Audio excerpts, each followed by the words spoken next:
Morning.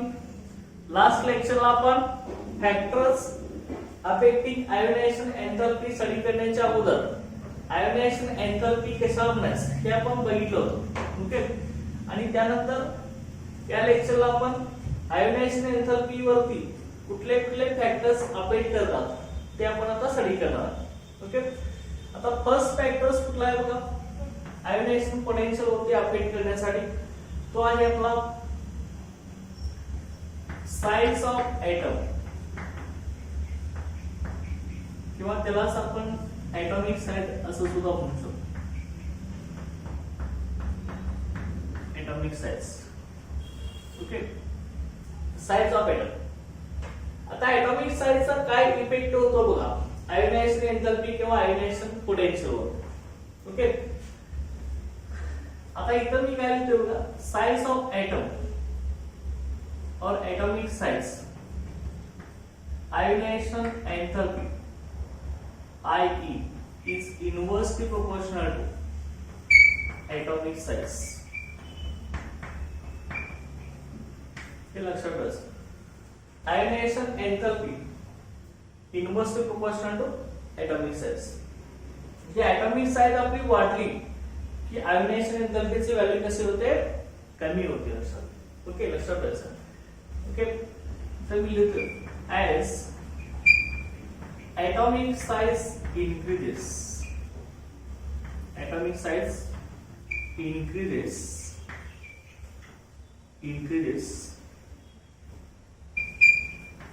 Attraction between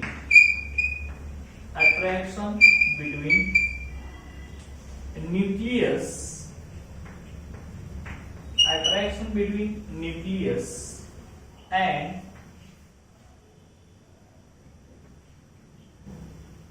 valence electron किंवा outermost electrons and attraction between nucleus and outermost electron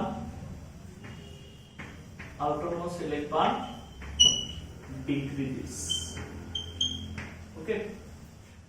As atomic size increases, attraction between nucleus and outermost electron decreases and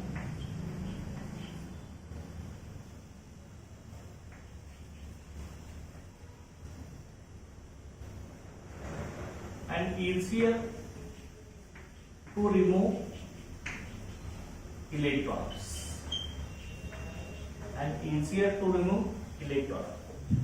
Okay, लक्षात घ्या जशी atomic size वाढणार आहे तसं आपलं काय होणार न्यूक्लियस आणि आउटरमोस्ट इलेक्ट्रॉन मधील अट्रॅक्शन काय बनणार. ओके. अट्रॅक्शन बिटवीन न्यूक्लियस आणि आउटरमोस्ट इलेक्ट्रॉन डिक्रीज होणार. मग मला सांगा न्यूक्लियस आणि आउटरमोस्ट इलेक्ट्रॉन मधलं अट्रॅक्शन जेवढं कमी होणार तेवढा इलेक्ट्रॉन्स काय होणार आहे इझी रिमूव्ह होणार. मग इलेक्ट्रॉन जेवढा लवकर रिमूव्ह होणार इझी रिमूव्ह इलेक्ट्रॉन होत असेल म्हणजे इलेक्ट्रॉन रिमूव्ह होण्यासाठी कमी एनर्जी लागत असेल तर आयोनायझेशन एंथॅल्पीची व्हॅल्यू काय असणार आहे कमी असणार. ओके. इलेक्ट्रॉन इझिली रिमूव्ह होत असेल तर आयोनायझेशन एंथॅल्पी कमी लागणार आहे. आयोनायझेशन एंथॅल्पी म्हणजे मिनिमम एनर्जी लागणार आहे इलेक्ट्रॉन्स रिमूव्ह होण्यासाठी. लक्षात घ्या. Okay. The atomic size increases, attraction between nucleus and outermost electron decreases, and easier to remove electrons and easier to remove electron and ionization enthalpy. Okay, decreases. आणि ionization enthalpy आपली काय होणार कमी होणार. लक्षात. ओके. कारण का लक्षात घ्या कसं होत जाणार बघा समजा पहिल्यांदा आपली ॲटॉमिक साइज एवढी आहे. लक्षात घ्या. परत इथं न्यूक्लियस असेल समजा इथे इलेक्ट्रॉन रिव्हॉल्व होत असेल. ओके. असे होते. परत ॲटॉमिक साइज आणखी वाढली इथं न्यूक्लियस असेल इथं आपला इलेक्ट्रॉन असेल ते रिव्हॉल्व होत चालले. परत बघा ॲटॉमिक साइज आपली आणखी वाढली परत इथं न्यूक्लियस इथं आपला इलेक्ट्रॉन रिव्हॉल्व होत असेल. परत ॲटॉमिक साइज आपली आणखी वाढली. लक्षात घ्या. ॲटॉमिक साइज आणखी वाढली इथं न्यूक्लियस आहे इथं आपला इलेक्ट्रॉन आउटरमोस्ट ऑर्बिटल मधून रिव्हॉल्व होत असेल. मग मला सांगा जसं न्यूक्लियस न्यूक्लियस आणि आउटरमोस्ट इलेक्ट्रॉन मध्ये अट्रॅक्शन वाढणार आहे आणि आउटर मोस्ट इलेक्ट्रॉन्स. ओके, हा न्यूक्लियस आहे आणि हा आउटर मोस्ट इलेक्ट्रॉन असतो. सगळ्यात बाहेरचा इलेक्ट्रॉन मी दाखवले, आतले इलेक्ट्रॉन दाखवले नाही. जसा मग न्यूक्लियस आणि आउटर मोस्ट इलेक्ट्रॉन यांच्यातलं डिस्टन्स वाढत जाणार, तसं काय होणार आहे, न्यूक्लियस आणि आउटर मोस्ट इलेक्ट्रॉन मधलं अट्रॅक्शन काय होणार आहे, कमी होत जाणार. डिस्टन्स वाढलं, न्यूक्लियस आणि आउटर मोस्ट इलेक्ट्रॉन मधलं डिस्टन्स वाढलं की अट्रॅक्शन काय होतं, कमी होतं. लक्षात घ्या.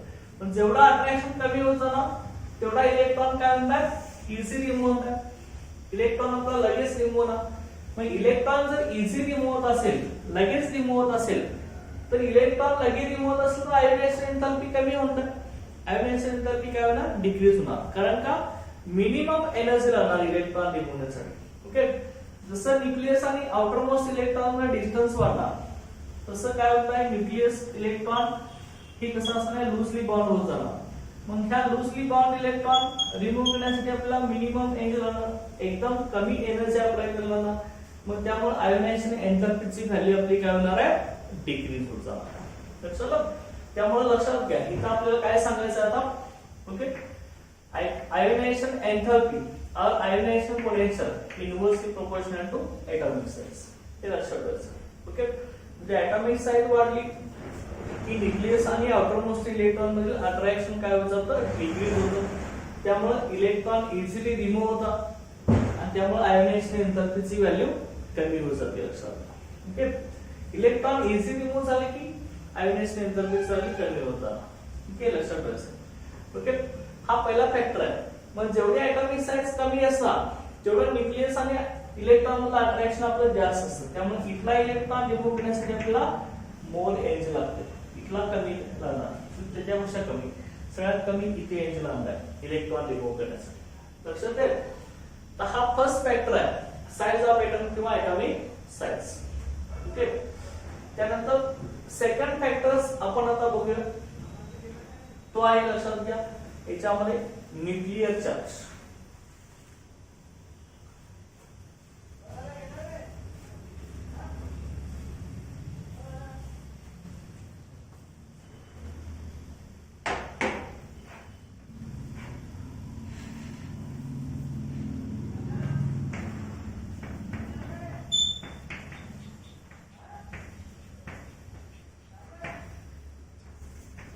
हे सेकंड फॅक्टर बघा, न्यूक्लियर चार्ज किंवा त्याला आपण आणखी काय म्हणतो, effective nuclear charge.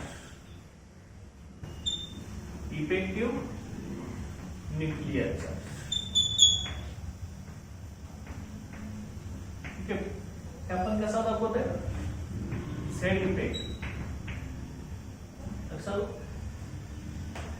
Effective nuclear charge और न्यूक्लियर चार्ज याचा इफेक्ट आयोनायझेशन एंथॅल्पी वरती कसा होतोय, लक्षात घ्या. बघा, आयोनायझेशन एंथॅल्पी और ionisation potential is directly proportional to nuclear charge और इफेक्टिव्ह न्यूक्लियर चार्ज. ओके, म्हणजे न्यूक्लियर चार्ज वाढला की आयोनायझेशन एंथॅल्पीची पण व्हॅल्यू वाढत जात असते. ओके, इथं आता मी लिहितोय, लक्षात घ्या. as nuclear charge increases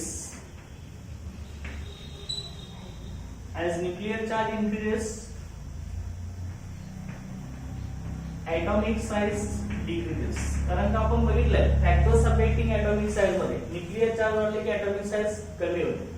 as nuclear charge increases atomic size decreases. Okay, as nuclear charge increases atomic size decreases. Atomic size decreases and ionization enthalpy increases. Okay, ionization enthalpy increases. Okay, लक्षात ठेवा.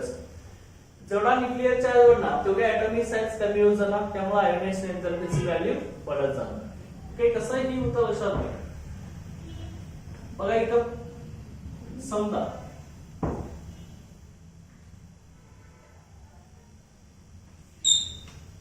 हा आपला atom आहे, त्याचा nucleus आहे लक्षात. Okay,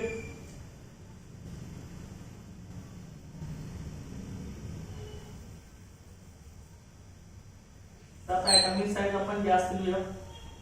इथे nucleus असेल,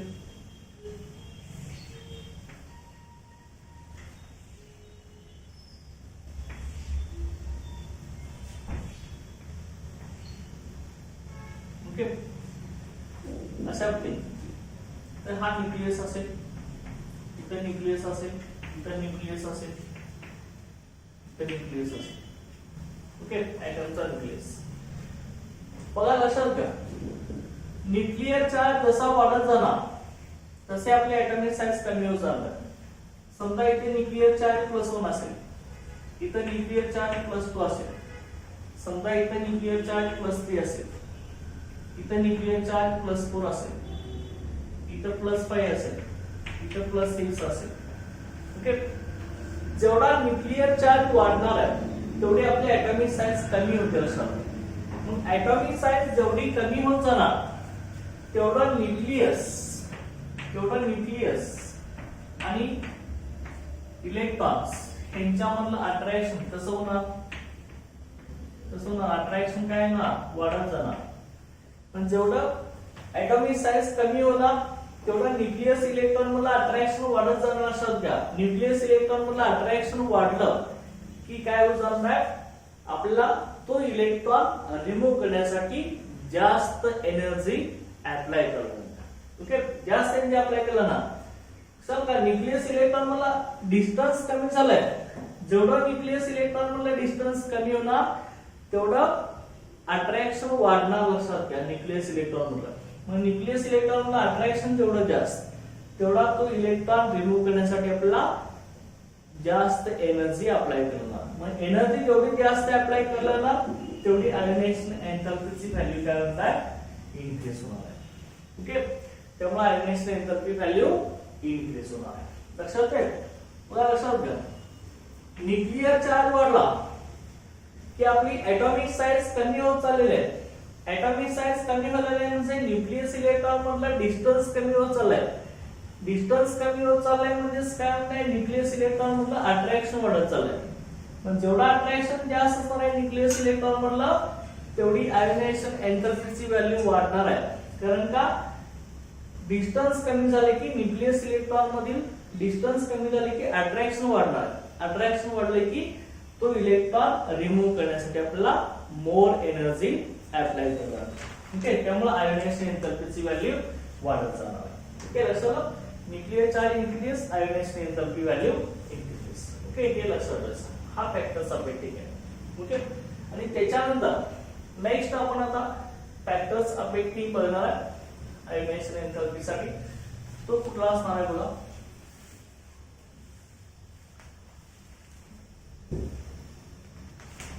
स्क्रीनिंग इफेक्ट और shielding effect of inner electrons. Okay, third याच्यामध्ये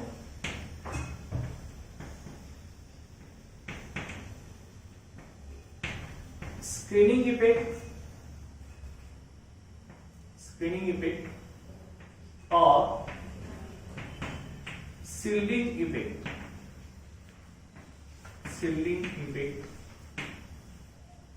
of inner electrons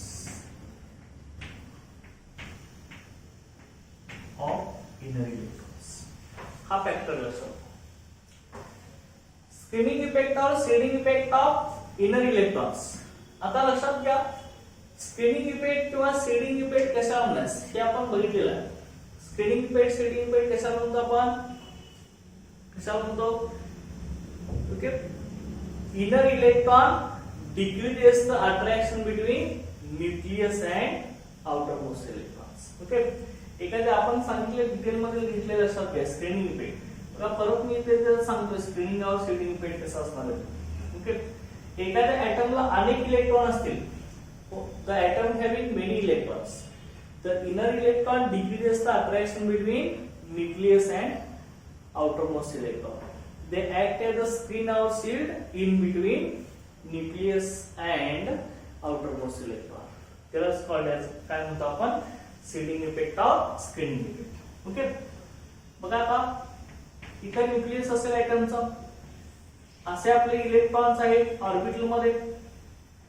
लक्षात का की ऑर्बिटल मध्ये इलेक्ट्रॉन्स आहेत, लक्षात घ्या अशा रीतीनं. हे ऑर्बिटल मध्ये इलेक्ट्रॉन्स आहेत.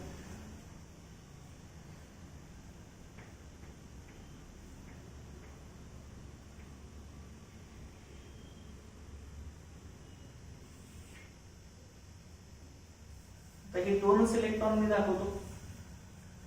आता हा इलेक्ट्रॉन आहे तो कुठले इलेक्ट्रॉन्स आहेत, आउटर मोस्ट सेल मधले इलेक्ट्रॉन्स आहेत आणि हे इनर सेल मधले इलेक्ट्रॉन्स आहेत, इनर इलेक्ट्रॉन्स. मग आता मला सांगा न्यूक्लियसच्या जवळ कुठला हा इलेक्ट्रॉन आहे ना, मग ह्या इलेक्ट्रॉनचा न्यूक्लियस मधला अट्रॅक्शन जास्त असणार. आता हा न्यूक्लियस आणि हा आउटर मोस्ट इलेक्ट्रॉन यांच्यामधलं अट्रॅक्शन कमी असणार, कारण का हा न्यूक्लियस पासून लांब आहे, त्यामुळे डिस्टन्स वाढले की अट्रॅक्शन कमी होत असतं. मग सीडिंग इफेक्ट और स्क्रीनिंग इफेक्ट आपण कशाला म्हणत असतो, आतल्या सेल मध्ये इलेक्ट्रॉन्स म्हणजे कुठले इलेक्ट्रॉन, इनर इलेक्ट्रॉन्स हे काय करतात तर न्यूक्लियस आणि आउटर मोस्ट इलेक्ट्रॉन यांच्यातलं अट्रॅक्शन कमी करतात. असं काय म्हणतोय मी, इनर इलेक्ट्रॉन्स आतल्या सेल मध्ये इलेक्ट्रॉन्स, इनर इलेक्ट्रॉन हे न्यूक्लियस आणि आउटर मोस्ट इलेक्ट्रॉन मधील अट्रॅक्शन कमी करत असतात. कसं होतं तर ते स्क्रीन किंवा सीड म्हणून ऍक्ट होतात. ते ऍक्ट एज अ स्क्रीन और सीड. ओके, असे सीड किंवा असे स्क्रीन म्हणून ऍक्ट होतात. लक्षात घ्या in between nucleus and outer most electron. लक्षात का आतल्या सेल मधले इलेक्ट्रॉन्स न्यूक्लियस आणि आउटर मोस्ट इलेक्ट्रॉन मधील अट्रॅक्शन कमी करतात. कसं कमी करतात तर ते स्क्रीन किंवा असे सीड म्हणून ऍक्ट होतात. कशाच्या मध्ये, न्यूक्लियस आणि आउटर मोस्ट इलेक्ट्रॉन मध्ये. त्यामुळं काय होत जातं लक्षात घ्या, न्यूक्लियसचं हे आउटर मोस्ट इलेक्ट्रॉन न्यूक्लियस कडून हे आउटर मोस्ट इलेक्ट्रॉनचं प्रोटेक्शन होत नाही. ओके, त्यामुळे ह्यालाच आपण सीडिंग इफेक्ट किंवा स्क्रीनिंग इफेक्ट असं म्हणत असतो. ओके, थोडक्यात काय सांगायचंय तुम्हाला, इनर सेल मधले इलेक्ट्रॉन्स न्यूक्लियस आणि आउटर मोस्ट इलेक्ट्रॉन मधील अट्रॅक्शन कमी करतात. ते स्क्रीन किंवा सीड म्हणून ऍक्ट होतात न्यूक्लियस आणि आउटर मोस्ट इलेक्ट्रॉनच्या मध्ये. ओके, त्यामुळे ऍटॉमिक साईज आपली काय होते, कमी होत जाते. ओके, मग जेवढा स्क्रीनिंग इफेक्ट किंवा सीडिंग इफेक्ट आपला जास्त असणार आहे तेवढी ऍटॉमिक साईज वाढत जाणार. असतात समजा इथे एक इलेक्ट्रॉन असेल. ओके, तर आता हा आउटर मोस्ट इलेक्ट्रॉन झाला, मग हा इलेक्ट्रॉन काय म्हणून ऍक्ट होणार, सीड किंवा स्क्रीन म्हणून ऍक्ट होणार. ऍटॉमिक साईज इथपर्यंत झाली. समजा हा आउटर मोस्ट इलेक्ट्रॉन असेल तर हा इलेक्ट्रॉन स्क्रीन किंवा सीड म्हणून ऍक्ट होणार. ऍटॉमिक साईज इथपर्यंत वाढली, स्क्रीनिंग इफेक्ट इथपर्यंत आला. जेवढा स्क्रीनिंग इफेक्ट किंवा सीडिंग इफेक्ट वाढत जाणार तेवढी आपली ऍटॉमिक साईज वाढत जात असते. लक्षात. ओके, मग मला सांगा स्क्रीनिंग इफेक्ट वाढला की ऍटॉमिक साईज वाढते. मग ऍटॉमिक साईज वाढली की आयोनायझेशन एन्थॅल्पीची व्हॅल्यू कमी होते. त्यानंतर पहिलाच फॅक्टर आपण बघितलं. ओके, त्यामुळे लक्षात घ्या कसं होणार. आता हिच्यामध्ये बघा, इथं आता मी लिहितोय आयोनायझेशन एन्थॅल्पी और आयोनायझेशन पोटेंशियल. ते आपलं काय असणार, inversely proportional to screening effect और सीडिंग इफेक्ट. ओके, हे लक्षात ठेवायचं. Ionization enthalpy inversely proportional to screening effect और सीडिंग इफेक्ट. ओके, म्हणजे स्क्रीनिंग इफेक्ट किंवा सीडिंग इफेक्ट वाढला की आयोनायझेशन एन्थॅल्पीची व्हॅल्यू कमी होते. कारण का स्क्रीनिंग इफेक्ट वाढला की ऍटॉमिक साईज वाढत जाते. ऍटॉमिक साईज वाढली की आयोनायझेशन एन्थॅल्पी व्हॅल्यू कमी होते. आता मी इथं खाली ही सेंटेन्स लिहितो सांगतो, as screening effect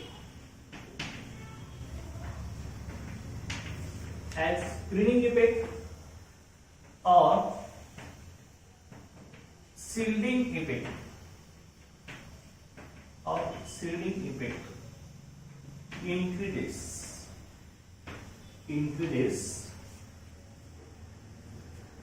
atomic size increases. हे आपण बघितलंय. स्क्रीनिंग इफेक्ट वाढले की ऍटॉमिक साईज वाढते. Screening effect increases, atomic size increases,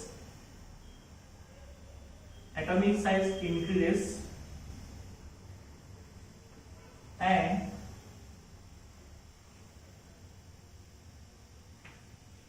attraction between nucleus and atomic size increases.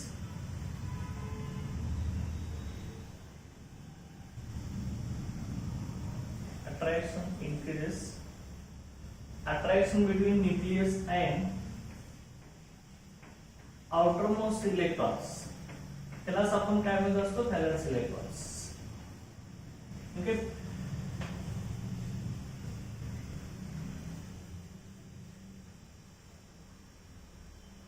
Attraction between nucleus and outermost electron decreases, and ionization enthalpy therefore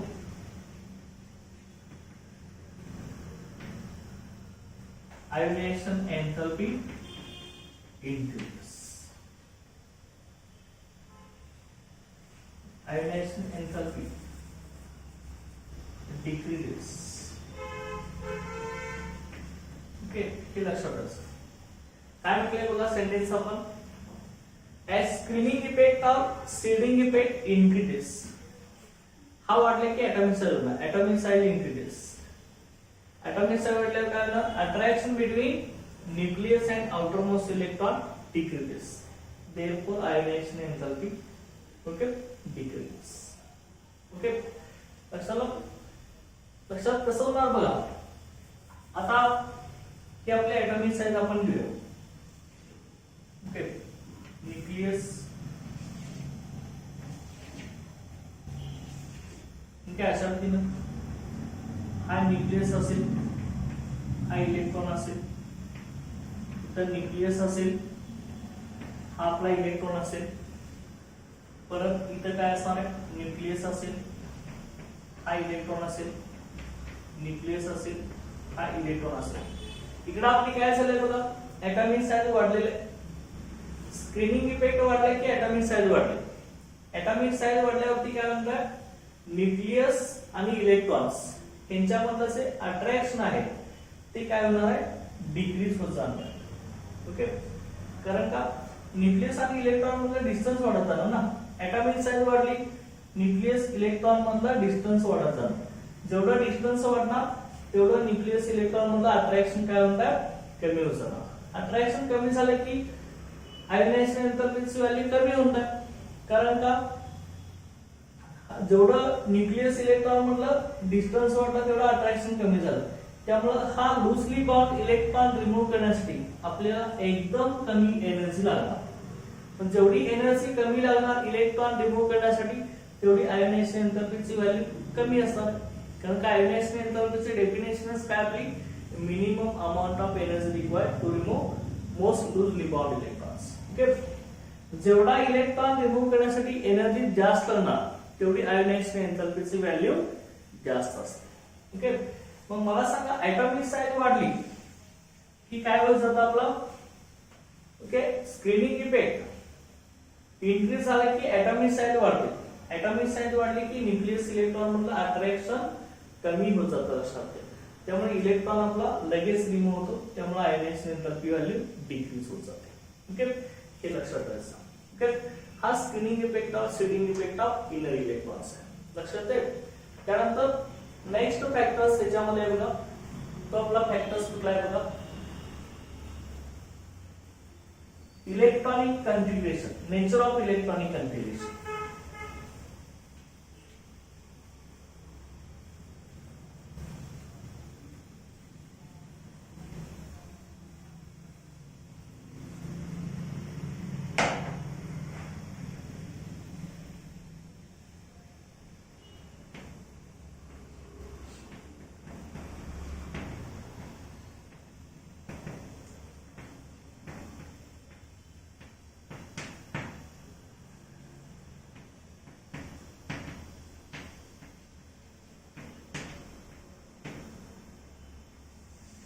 nature of electronic configuration. Okay, हा आपला factor आहे लक्षात, nature of electronic configuration. आता nature of electronic configuration वरती ionisation एंथॅल्पी किंवा ionisation potential याची value कशी depend असते लक्षात घ्या. कसे असते बघा, लक्षात घ्या.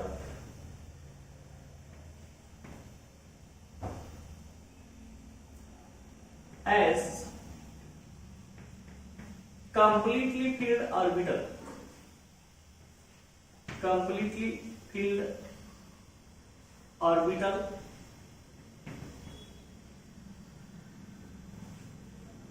and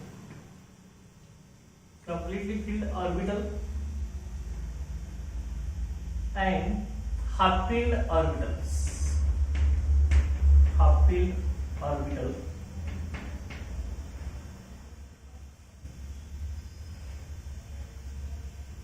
completely filled orbital and half filled orbitals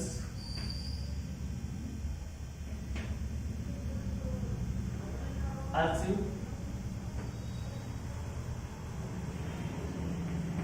fulfilled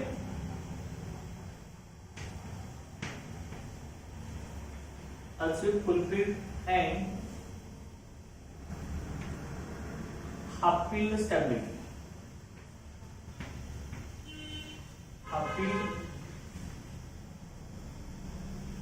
Achieve fulfilled and half filled stability. Okay, लक्षात घ्या. कम्प्लिटली फिल्ड ऑर्बिटल आणि हाफ फिल्ड ऑर्बिटल हे फुलफिल्ड आणि हाफ फिल्ड स्टॅबिलिटी अचीव करतात. अचीव हाफ फिल्ड, फुलफिल्ड आणि half filled stability respectively. Okay, हे लक्षात ठेवायचं. म्हणजे fulfilled orbital fulfilled stability achieve करतात आणि हाफ फिल्ड ऑर्बिटल से हाफ फिल्ड स्टॅबिलिटी अचीव करतात. ओके, त्यामुळे याचा काय होत असतं लक्षात घ्या, फुलफिल्ड आणि हाफ फिल्ड स्टॅबिलिटी आल्यामुळे ते एक्स्ट्रा स्टेबल होत असतात. ऑर्बिटल एक्स्ट्रा स्टेबल झाल्यामुळे त्यांच्यातून इलेक्ट्रॉन रिमूव्ह करण्यासाठी आपल्याला मोर एनर्जी अप्लाय करावी लागत असते. ओके, ड्यू टू देट बघा, due to extra stability, due to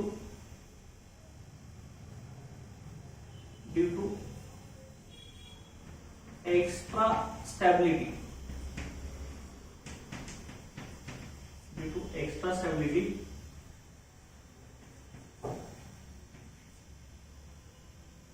extra stability they require more energy. Due to extra stability they require more energy to remove electrons. Okay, to remove electrons. Therefore hence ionization enthalpy increases. Ionization enthalpy increases. Okay, काय म्हटलंय आपण बघा, completely filled आणि half filled orbital असेल तर ते fulfilled आणि half filled stability achieve करत असतात. अचीव फुलफिल्ड आणि half filled stability respectively. Okay, म्हणजे fulfilled orbital fulfilled stability achieve करतात, half filled orbital half filled stability achieve करतात. मग ह्या फुलफिल्ड आणि हाफ फिल्ड स्टॅबिलिटी असल्यामुळे हे एक्स्ट्रा स्टेबल होतात लक्षात घ्या. हे ऑर्बिटल एक्स्ट्रा स्टेबल होतात. Due to extra stability they require more energy to remove electrons. Okay, full filled आणि हाफ फिल्ड स्टॅबिलिटी मुळे ते एक्स्ट्रा स्टॅबिलिटी अचीव करत असतात. त्यामुळे त्यांच्यातला इलेक्ट्रॉन रिमूव्ह करण्यासाठी जास्त एनर्जी लागते. त्यामुळे एनर्जी जर जास्त लागत असेल इलेक्ट्रॉन रिमूव्ह करण्यासाठी तर त्यांची आयोनायझेशन एनर्जीची व्हॅल्यू काय होणार, इन्क्रीज होणार. ओके, हे लक्षात ठेवायचं. ओके, आता मग लक्षात घ्या, हे आता मी एक्झाम्पल घेऊन इथे तुम्हाला सांगतो. बघा इथे कसं होतं, समजा मी इथं नायट्रोजन घेतला. नायट्रोजनचा झेड किती आहे आपला, एटॉमिक नंबर 7. मग याचे इलेक्ट्रॉनिक कन्फिगरेशन लिहा तुम्ही 1s2 2s2 2p3. ओके, इथं लक्षात घ्या, ह्या नायट्रोजन कडे काय बघा पी ऑर्बिटलची कॅपॅसिटी किती असते, मॅक्सिमम किती इलेक्ट्रॉन असतात पी ऑर्बिटल मध्ये 6 इलेक्ट्रॉन असतात. त्यामुळं मॅक्सिमम ह्याच्यात 6 इलेक्ट्रॉन, पण किती येतात सांगा, 3 आहेत. म्हणजे हाफ फील्ड स्टॅबिलिटी लक्षात घ्या की 3 इलेक्ट्रॉन असतात तर हाफ फील्ड स्टॅबिलिटी लक्षात घ्या. इथे मी लिहितो पी ऑर्बिटल मध्ये 6 इलेक्ट्रॉन येत असतील, पी ऑर्बिटल मध्ये 6 इलेक्ट्रॉन असतील तर त्याला काय म्हणायचं, फुल फील्ड स्टॅबिलिटी म्हणायचं. फुल फील्ड स्टॅबिलिटी कुठला असू द्या, पी ऑर्बिटल असू द्या किंवा तुम्ही दुसरा घेतला असेल डी ऑर्बिटल असू द्या. डी ऑर्बिटल मध्ये 10 इलेक्ट्रॉन असतील, मॅक्सिमम 10 इलेक्ट्रॉन असतील तर ते फुल फील्ड स्टॅबिलिटी असतात त्याची. ओके. एफ ऑर्बिटल घेतला असेल तुम्ही, त्याच्यामध्ये 14 इलेक्ट्रॉन असतात मॅक्सिमम, त्याच्यात 14 इलेक्ट्रॉन असतील तर ते पण फुल फील्ड स्टॅबिलिटी असणार त्याची. मग ह्यांच्या हाफ ऑफ केलं. ओके. एस मध्ये सॉरी पी मध्ये समजा 3 इलेक्ट्रॉन असतील तर त्याला काय म्हणायचं, half field stability. Okay. Half field stability म्हणायचं, हाफ फील्ड स्टॅबिलिटी. ओके. आता डी मध्ये 10 आहे, तिथं 5 इलेक्ट्रॉन असतील तर हाफ फील्ड स्टॅबिलिटी. आता एफ मध्ये 14 आहे, 14च्या निम्मे असतील, 7 इलेक्ट्रॉन असतील तर ती फील्ड स्टॅबिलिटी असणार आहे, हाफ फील्ड स्टॅबिलिटी असणार. हे लक्षात ठेवायचं. ओके. आता नायट्रोजन मध्ये सांगा इलेक्ट्रॉनिक कॉन्फिगरेशन काय आपलं, 1s2 2s2 2p3 आहे. पी ऑर्बिटल मध्ये किती इलेक्ट्रॉन आहेत, 3 आहेत. त्यामुळे पी ऑर्बिटल कसं आहे आपलं, 3 इलेक्ट्रॉन असेल तर हाफ फील्ड स्टॅबिलिटी म्हणायचं. ओके. 6 असेल तर फुल फील्ड झाले असते. मग ही हाफ फील्ड स्टॅबिलिटी लक्षात घ्या. हाफ फील्ड स्टेबल असल्यामुळे ही एक्स्ट्रा स्टॅबिलिटी अचीव करत असतं. एक्स्ट्रा स्टेबल असल्यामुळे जास्त टू रिमूव्ह इलेक्ट्रॉन्स. मग एनर्जी रिमूव्ह करण्यासाठी जास्त इलेक्ट्रॉन रिमूव्ह करण्यासाठी जास्त एनर्जी लागत असेल तर आयोनायझेशन एंथॅल्पी काय म्हणतात, इन्क्रीज होणार. ओके. लक्षात घ्या की एक्स्ट्रा स्टॅबिलिटी आहे, extra stable, extra stable due to half filled P orbital. त्याच्यामुळे एक्स्ट्रा स्टेबल आहे हाफ फील्ड पी ऑर्बिटल म्हणून लक्षात घ्या. पी ऑर्बिटल हाफ फील्ड बनले आहे त्यामुळे एक्स्ट्रा स्टेबल आहे लक्षात घ्या. त्यामुळे इथला इलेक्ट्रॉन इझिली रिमूव्ह होऊ शकत नाही. ओके. इथं जर 2p2 असतं तर ते इलेक्ट्रॉन इझिली रिमूव्ह झाला असता. इथं 2p4 जरी असतं तरी सुद्धा इलेक्ट्रॉन इझिली रिमूव्ह झाला असता. परंतु हाफ फील्ड आणि फुल फील्ड स्टॅबिलिटी जर येत असेल तर ती एक्स्ट्रा स्टॅबिलिटी अचीव करत असतं. तिथला इलेक्ट्रॉन इझिली रिमूव्ह होऊ शकत नाही लक्षात घ्या. कारण का हे तुम्ही स्ट्रक्चरल पॅटर्न मध्ये बघितले, पी ऑर्बिटल मध्ये 3 ऑर्बिटल असतात, px py pz. इथे एक इलेक्ट्रॉन, इथे ही हाफ फील्ड स्टॅबिलिटी ना, अर्ध भरलेलं लक्षात घ्या. फुल फील्ड झाल्यावर की कसं येत असतं आपलं, हे अशा पद्धतीनं इलेक्ट्रॉनचं पेअरिंग वेळ चालू होतो. ओके. परंतु हे हाफ फील्ड आहे, सगळ्या ऑर्बिटल मध्ये एक एकच इलेक्ट्रॉन प्रेझेंट आहे लक्षात घ्या. ओके. हाफ फील्ड स्टॅबिलिटी असेल तर ते मोर स्टेबल असतं. ओके.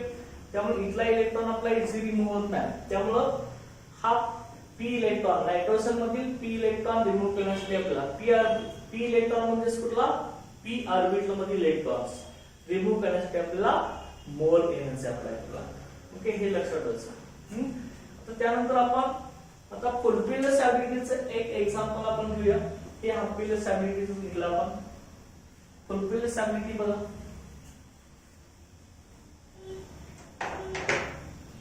समजा मी आता इथे घेतला असेल,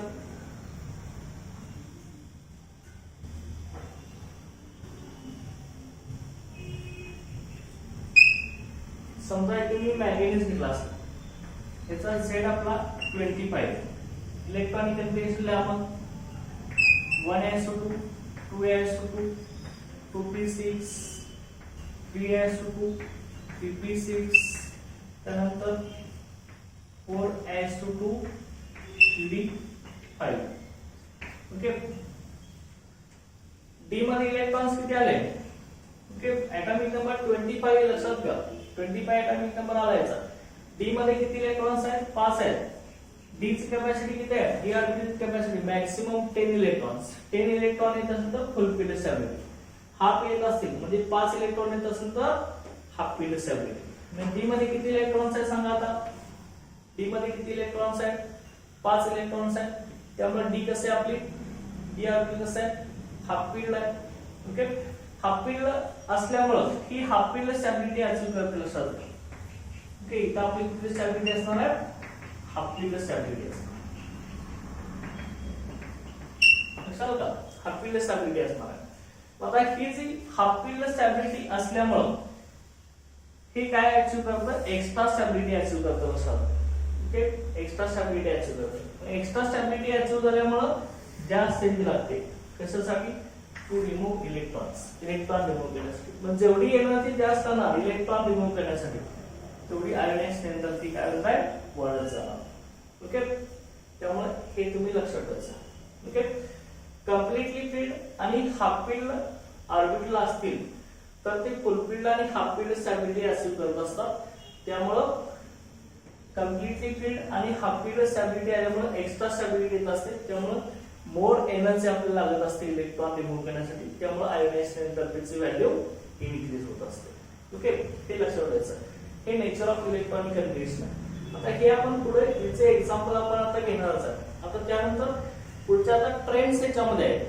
ओके, की आयोनायझेशन पोटेन्शियल किंवा आयोनायझेशन एन्थॅल्पी ही पिरियड मध्ये आणि ग्रुप मध्ये कशी व्हॅरी होते ते आपल्याला आता बघायचं.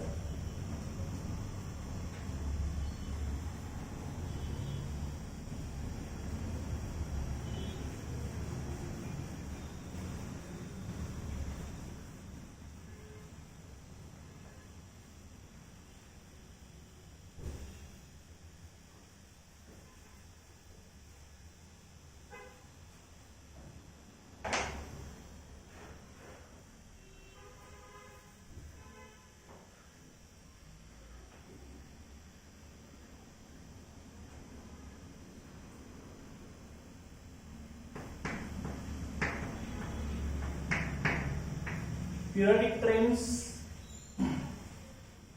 in ionization enthalpy. In ionization enthalpy or ionization potential.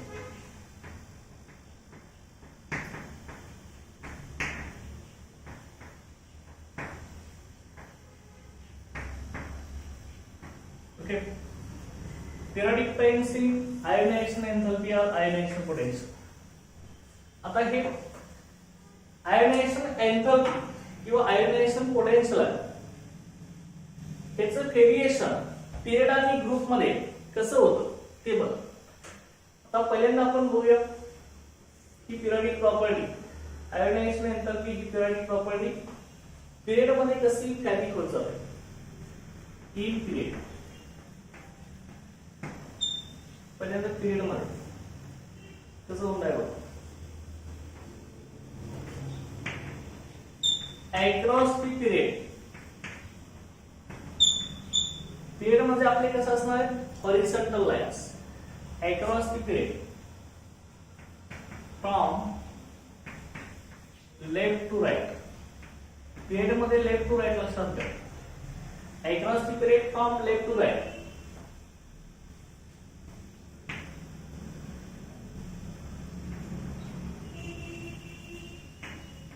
nuclear charge increases. nuclear charge वाढत जातो लक्षात घ्या पिरियड मध्ये left to right. nuclear charge increases.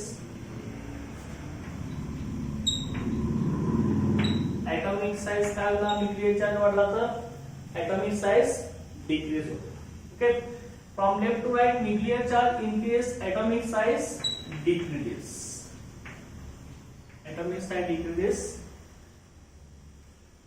and attraction between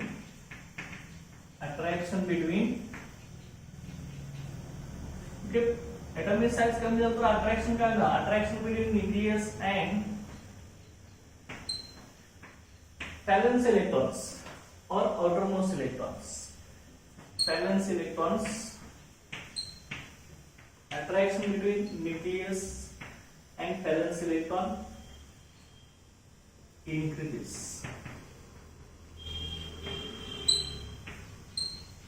Hence, ionization enthalpy increases. Okay, लक्षात ठेवायचं. पिरियड मध्ये across the period left to right nuclear charge वाढत जातो, त्यामुळे ॲटॉमिक साइज कमी होत जाते. ॲटॉमिक साइज कमी झाल्यामुळे न्यूक्लियस आणि इलेक्ट्रॉन्स मधलं व्हॅलेन्स इलेक्ट्रॉन मधलं काय अट्रॅक्शन वाढतं. अट्रॅक्शन वाढल्यामुळे तो इलेक्ट्रॉन रिमूव्ह करण्यासाठी जास्त एनर्जी आपल्याला लागते, त्यामुळे आयोनायझेशन एंथॅल्पीची व्हॅल्यू आपली इन्क्रीज होते. ओके, लक्षात आहे. आता मग बघा कसं असणार आहे. इथं आपण घेऊया पिरियड आपला हॉरिझॉन्टल लाईन, इकडे आपली ॲटॉमिक साइज कमी होत जाणार.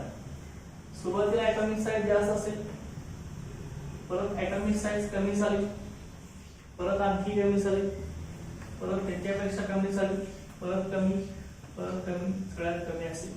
ओके, असे आपले ॲटॉमिक साइज डिक्रीज होत गेले. लक्षात घ्या, इथं न्यूक्लियस आहे. ओके, हा इथं ॲटमचा न्यूक्लियस, हा न्यूक्लियस, हा न्यूक्लियस. ओके, लक्षात आहे. हा इलेक्ट्रॉन्स आहे, व्हॅलेन्स इलेक्ट्रॉन्स. व्हॅलेन्स इलेक्ट्रॉन म्हणजे आउटर मोस्ट इलेक्ट्रॉन असतात. ओके, आउटर मोस्ट बाहेर सेल मध्ये इलेक्ट्रॉन्स. ओके, लक्षात घ्या. पिरियड मध्ये काय होतं आपलं लेफ्ट टू राईट, ही आपली लेफ्ट साइड आहे, इकडे आपली ही राईट साइड. लक्षात, left to right. Okay, atomic size आपली कमी होत जाते. का कमी होते तर न्यूक्लियर चार्ज वाढला असतो. समजा इथं न्यूक्लियर चार्ज समजा इथं +1 असेल, इथं न्यूक्लियर चार्ज समजा इथं +2 असेल, इथं +3 असेल, इथं +4 असेल, इथं +5, इथं +6, इथं +7. काय अशा पद्धतीने हा न्यूक्लियर चार्ज असेल. लक्षात ठेवा. ओके, जसा न्यूक्लियस वरचा चार्ज वाढत जाणार तसे आपली ॲटॉमिक साइज कमी होत जाते. लक्षात घ्या. ॲटॉमिक साइज कमी होणार म्हणजे काय, न्यूक्लियस आणि व्हॅलेन्स इलेक्ट्रॉन मधील अट्रॅक्शन काय होणार, इन्क्रीज होणार. कारण का न्यूक्लियर चार्ज जसा वाढत गेलाय आपला 1 2 3 4 5 6 7, जसा न्यूक्लियर चार्ज आपला वाढलेला आहे तसं काय केलंय बघा, ॲटॉमिक साइज आपली कमी होत गेली आहे. ॲटॉमिक साइज कमी झाले ह्याचाच अर्थ काय आपला, न्यूक्लियस आणि व्हॅलेन्स इलेक्ट्रॉन्स. व्हॅलेन्स इलेक्ट्रॉन म्हणजे काय, आउटर मोस्ट इलेक्ट्रॉन. ह्यांच्यामधील अट्रॅक्शन हे आपलं काय झालेलं आहे, वाढत गेलेलं आहे. ॲटॉमिक साइज जेवढी कमी तेवढा न्यूक्लियस इलेक्ट्रॉन मधलं डिस्टन्स कमी, तेव्हा अट्रॅक्शन जास्त. बघा मी काय म्हटले, जसे ॲटॉमिक साइज कमी होत जाणार तसं न्यूक्लियस आणि इलेक्ट्रॉन मध्ये डिस्टन्स कमी होत जाणार. जेवढं न्यूक्लियस आणि व्हॅलेन्स इलेक्ट्रॉन मध्ये डिस्टन्स कमी तेवढं अट्रॅक्शन जास्त. अट्रॅक्शन जेवढं जास्त असेल तेवढा इलेक्ट्रॉन रिमूव्ह करण्यासाठी जास्त एनर्जी आपल्याला अप्लाय करावी लागेल. एनर्जी जास्त अप्लाय करावी लागत असेल तर आयोनायझेशन एंथॅल्पीची व्हॅल्यू काय होणार, इन्क्रीज होणार. लक्षात, हे लक्षात ठेवायचं.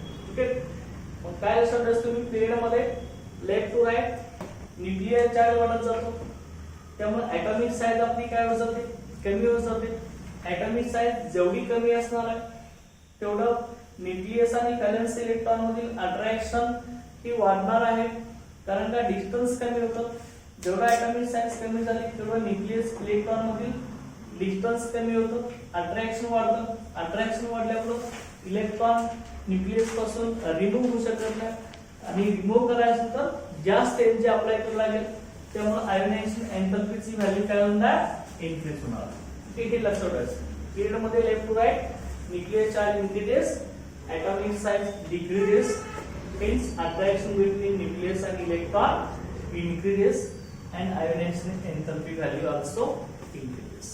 Okay, हे लक्षात ठेवायचं. हे लक्षात आहे ट्रेंड्स तुम्हाला पिरियड मध्ये.